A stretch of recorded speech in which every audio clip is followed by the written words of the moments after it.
Today I'm going to show you how to build this multi-floor bubble elevator in your own worlds. But first, let me show you how it works. This design will work for buildings up to 9 stories tall, so that's the ground floor plus 8 floors on top of that.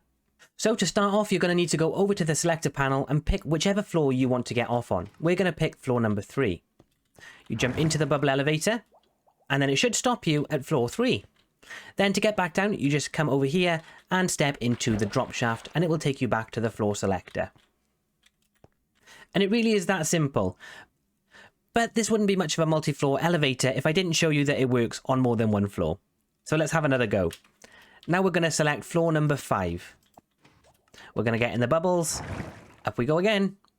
And this time it should stop us at floor 5. There we go. We're going to jump back down the drop elevator. And last but not least, we're going to go all the way up to the top. Floor 8.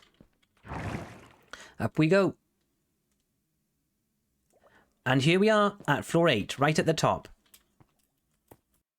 Now I hope by this point you've realised that this design is seamless. It works really, really well, and that's not even the best part.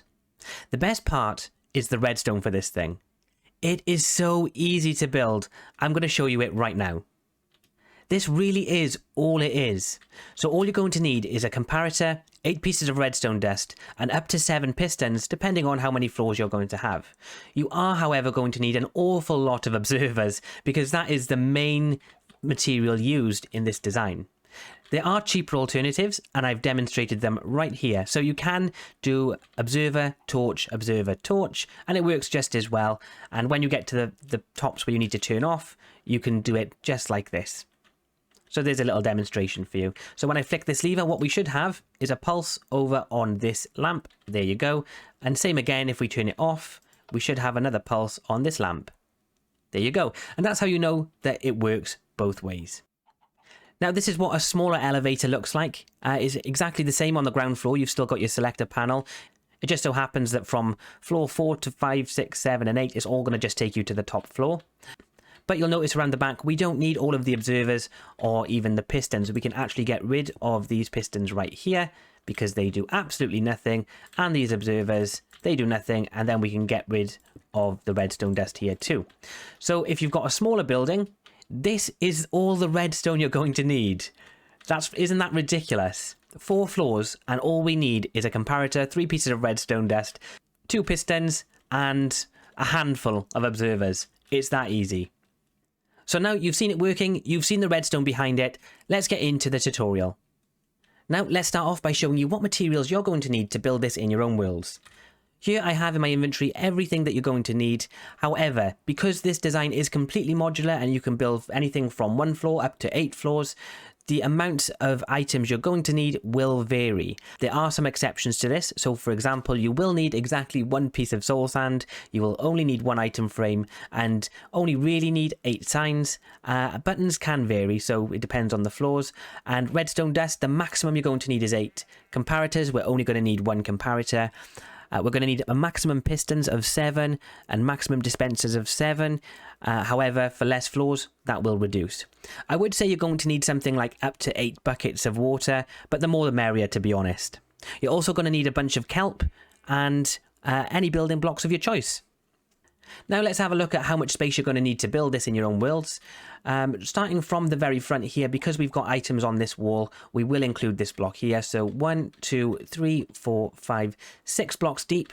And you're going to need, at the very base of the design at least, you're going to need it to be 1, 2, 3, 4, 5, 6, 7, 8 blocks wide. So the first thing you're going to need to do is actually construct your tower. We're going to start off by building a base. So let's build the floor. 1, 2, 3, 4, 5, 6, and we need to come across 8. So 1, 2, 3, 4, 5, 6, 7, 8. Okay, so that should be enough to build all of our redstone on. However, we are going to need some extra room just to actually walk on this thing. So let's extend this forward by a couple of blocks. So now we've got our base in place, we're going to go on over to the back left corner. We're going to grab a block that we want to use for the reverse of our elevator and drop shaft. I'm going to use white clay. We're going to come in 1, 2, 3 blocks and place a block right there and build across another 4 blocks. Then you're just going to make a nice little E, just like this. And if you want to decorate the front of your elevator, get rid of these blocks and replace them with a different color or whatever block you want. Then you're going to build a doorway right here. This is for your drop shaft, and you're going to build an entrance right here. Now, I prefer the entrances to be 3 tall, but you can have them 2 tall if you want. It just makes it more difficult when you're getting out on each of the floors. So as you can see over here, I've made it 3 tall just because it makes it easier for me to actually get out once the water's stopped shooting you upwards. So we're going to do the same here and knock out that one. Then we're going to put our selector panel in, which is going to go right here. It needs to be a 3x3 area. Now, the good thing about this is, although I have done this 3 blocks tall on each of the floors, you don't actually need to. So if you come over to this one, I've actually done this one 1, 2, 3, 4 blocks tall, and it works just the same. So you can go up to 8 blocks tall, 10 blocks tall, whatever you want. It will work just the same. So if your building is absolutely massive, but you want to use this elevator, what you can do is just make the floors taller, and that will still allow you to get all the way to the top using just 8 floors if you want to. So from there on out, all we're going to do is build up our drop shaft to as high as we need it. We're going to go up to 4 floors, so I'm going to match this one right here. And all you're going to do is just build all the way up with the material of your choice.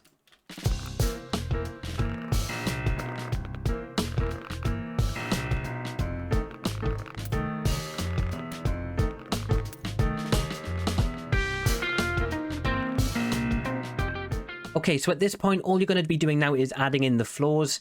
You may have already done this if you built the building and you're just building this inside it. So you may be able to skip this next step if you want to. One thing I would say is at the back here, you're probably going to want to use solid blocks just because it hides a lot of the redstone. However, I haven't used the solid blocks here, and it's fine. You can just see all the redstone on the way up. It just doesn't look as good in my opinion, but that's completely up to you. What I have done though is use transparent blocks here in the middle and on the sides. That just helps with the sort of openness. It makes you feel like you're in a nice open environment, which is quite nice when you're in these crammed little bubble elevators. So now I'm going to add in my floors. I'm going to do them right here. So again, we're going to go up 3 blocks tall, but you don't need to go up 3 blocks. You can go up 4 or 5 or 6 or whatever you want to.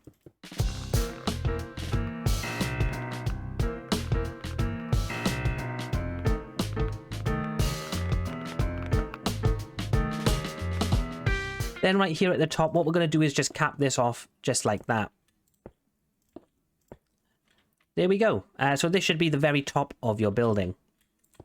So after you've built in your floors, you should have something that looks a little bit like this. Fingers crossed, everything has gone good up until this point. It's been fairly simple, so I doubt anything has gone wrong. Now the next thing we're going to do is place in our dispensers, and you're going to need one on floor level for every floor you've done, with an exception of the ground floor and the very top floor. So we're going to place it right here. And then we're going to come up a floor and place one right here. And then the next floor is actually the top floor, and you do not need one on the top floor. What we're going to do then is place a water bucket inside of each of the dispensers you've placed. Just like this. And now we're actually going to block off the water dispensers temporarily. So we are going to remove this block in the future. But for right now, we are going to block off each of these. So you should have something that looks like this right now. The next thing we're going to get is our buttons, and we're going to place those on all of the entrances.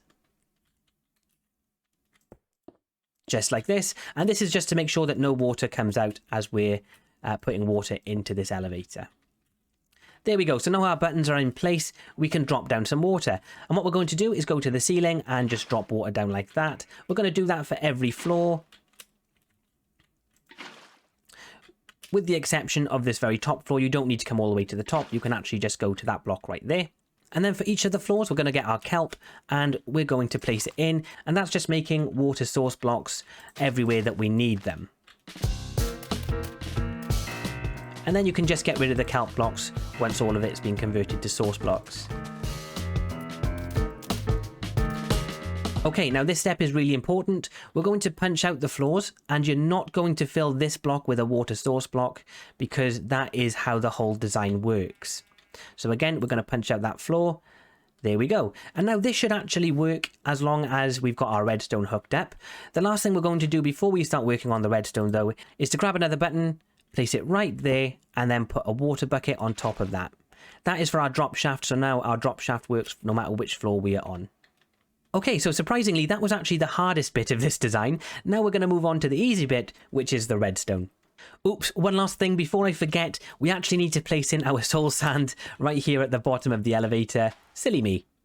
There we go. Now we should see the bubbles and it is working. So moving on to the redstone element of this tutorial, what we're going to need first is a item frame. We're going to place it right there, and then we're going to get any item you want that sort of points in a certain direction. I quite like to use the redstone torch because it's got this nice little red center and then the stick that points to the floor that we want to go to. I quite like that, but you can use any item you want as long as it's going to point to a certain floor. We're going to grab some signs and we're going to label our floors. You can do 1, 2, 3, 4, or you can do A, B, C, D, or you can just, you know, call them whatever's on the floor. So for example, you could do like storage. But either way, you're going to want some sort of indication of which floor you're going to. If not for your sake, then for anyone who visits your building. Okay, so there's that done. Now what we're going to do is actually build up a block here at the back. Just like this. And we're going to build this row along here too. And then we're going to need another row right here, all the way up to there. What we're going to do next is get our comparator and place it there. And then grab 8 pieces of redstone dust and run it all the way along here. Now bear in mind this doesn't go all the way up to 8 floors, so I'm not actually going to need all 8 pieces of dust for this build, but actually this is just so you can see how you would build it. Then you're going to grab your pistons and place them in just like this. So you should have something now that looks exactly like this. There should be 7 pistons here, and then you know you're on the right track. Then we're going to get our observers and build up 2 blocks just like this. And then we're going to go down here and break out the bottom observers. And now all we need to do is connect up these observers to the dispensers. There's lots of different ways you can do this. If I go over to this build over here, you can see, as you can see with this one, I do vary the way that I actually input the signal into the dispensers. That's just because their position changes relative to the observer that's feeding into them. But it should be fairly straightforward for you to do. So for this bottom one, what I'm going to do is come straight out the side of this observer right here, come over 1, 2, and then put a block right there. So that's the first dispenser done, and now we're going to go on to the second row of observers and build up until we get level to the dispenser. Above that, we're going to come forward 1. It needs to be looking at this block right here, so you should see the arrow coming off the back of it. We're going to come across 1, and then we're going to place another block. Now, let's say we had another dispenser right about, let's say about here. So we would need to power this dispenser, and with the third column of observers, we would build up, but we would actually hit a little bit of an issue because when we build back one, we wouldn't be able to put a block here because the observer wouldn't be feeding into it. The observer would be feeding into this block. Well, guess what? As long as this block here is a solid block, it will still power that dispenser, so you don't need to worry about it in that case. So quite like I've done over here, what I've done is just put a solid block next to the dispenser so that it's still being powered. The one above it, it actually feeds straight into it, and so on and so forth. And I'm sure you all can manage that yourself. I don't think it'll take a genius to work that out. Again, if you want to save on materials, you can do this. So you can actually build up with redstone torches and use observers every other one. And that will save you a bunch of quartz. However, for my ease of demonstration, I've decided to keep it as simple as possible for you guys. And that is it. So if we now decide to go to floor number 2, fingers crossed, we should be able to get there. There we go. And here we are on floor number 2. And guys, as simple as that, that is your multi-story bubble elevator complete. I hope you guys have enjoyed this tutorial. If you did, please go ahead and leave a like and subscribe if you're not already. Thank you all very much for watching. I'm Gwent Gamer. Goodbye.